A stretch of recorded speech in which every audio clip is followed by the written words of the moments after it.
नमस्कार, सुमन्स किचनमध्ये आपलं स्वागत आहे।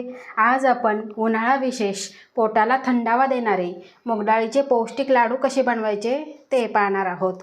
रेसिपीला सुरुवात करण्याआधी तुम्हाला एक निवेदन आहे, अजूनपर्यंत तुम्ही माझ्या चॅनलला सबस्क्राईब केलं नसेल तर सबस्क्राईब जरूर करा आणि हो, रेसिपी आवडली तर एक लाईक नक्की करा। चला तर मग रेसिपीला सुरुवात करूया। तर आता आपल्याला लाडू बनवायचे, त्यासाठी इथे मी घेतलेले आहे 250 ग्रॅम मुगाची डाळ। ही ओल्या कपड्याने पुसून घेतलेली आहे आणि त्यानंतर इथे 200 ग्रॅम गूळ घेतलेला आहे। आपल्याला फक्त 3च साहित्यामध्ये हे लाडू बनवायचे आहे आणि एकदम कमी तुपामध्ये आपल्याला बनवायचे आहे। तर आता आपल्याला ही मुगाची डाळ भाजून घ्यायची आहे। डाळ आपल्याला भाजून घ्यायची आहे, त्यासाठी इथे मी कढई गरम करायला ठेवली आणि त्यामध्ये आपल्याला घालायचं आहे 1 चमचा साजूक तूप। आता तूप गरम झालं की लगेचच आपल्याला यामध्ये घालायचं आहे डाळ आणि डाळ घातल्यानंतर आपल्याला मंद गॅसवर खमंग खरपूस वास सुटेपर्यंत भाजून घ्यायचे आहे। खूप जास्तीची सुद्धा करपायची नाही। अशी तुपामध्ये भाजल्यामुळे काय होतं, लाडू सुद्धा आपले चवीला छान लागतात।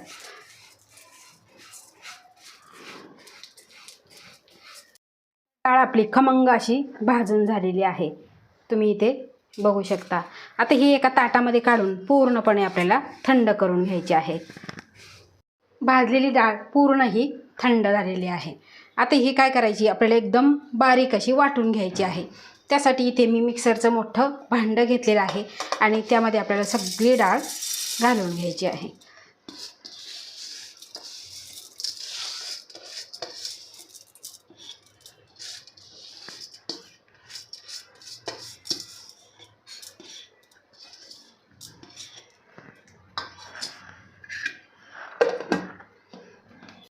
डाळ एकदम बारीक अशी आपण वाटून घेतलेली आहे, तुम्ही इथे बघू शकता।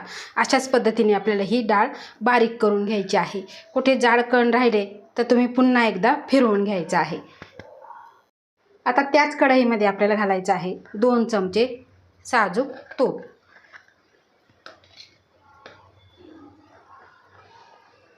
आता तूप आपल्याला गरम करून घ्यायचं आहे।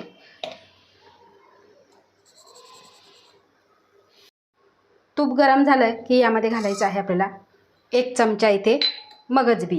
हे मगजबी सुद्धा आपल्या पोटासाठी खूप थंड आहे, थंडावा देतं।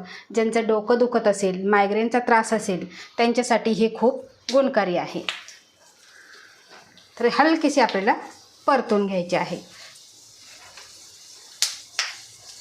तर बघा, छान असे फुलायला लागलेले आहे आणि यामध्येच घालायचं आहे आपण जे पीठ तयार केलेलं ते सगळं यामध्ये घालायचं आहे।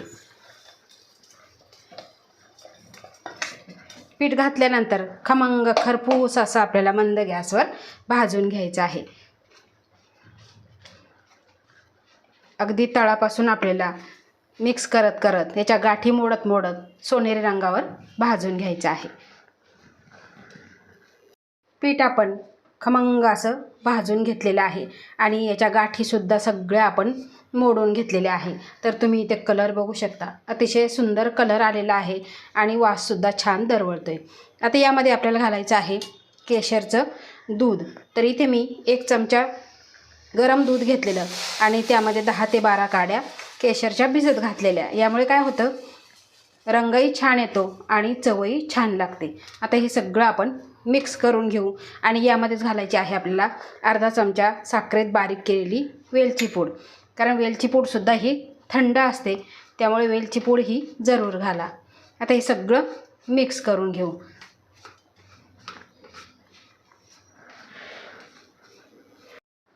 आपण केशर दूध घातलेलं आणि वेलची पूड घातलेली सगळी मिक्स करून झालेली आहे। आता गॅसची फ्लेम आपल्याला बंद करायचा आहे। आता गॅस बंद करून मी कढई किचन ओट्यावर काढून घेतलेली आहे आणि यामध्ये घालायचं आपल्याला गूळ। गूळ कट करून घ्यायचा, म्हणजे पटकन असा यामध्ये मिक्स होतो। आता सगळा गूळ आपण या गरम मिश्रणामध्ये मिक्स करून घ्यायचा आहे।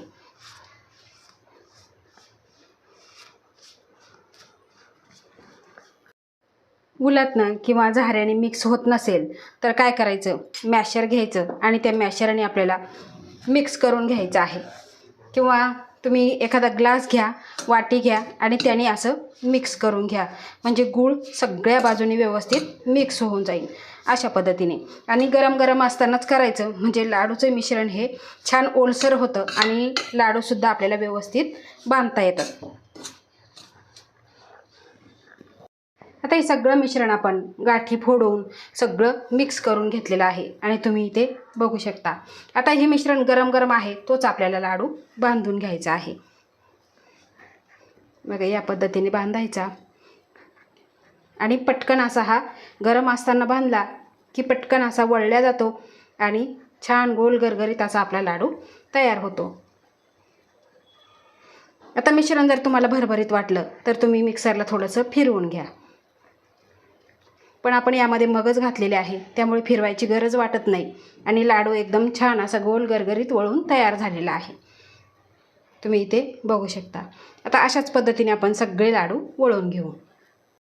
इथे आपले सगळे लाडू बांधून तयार आहे.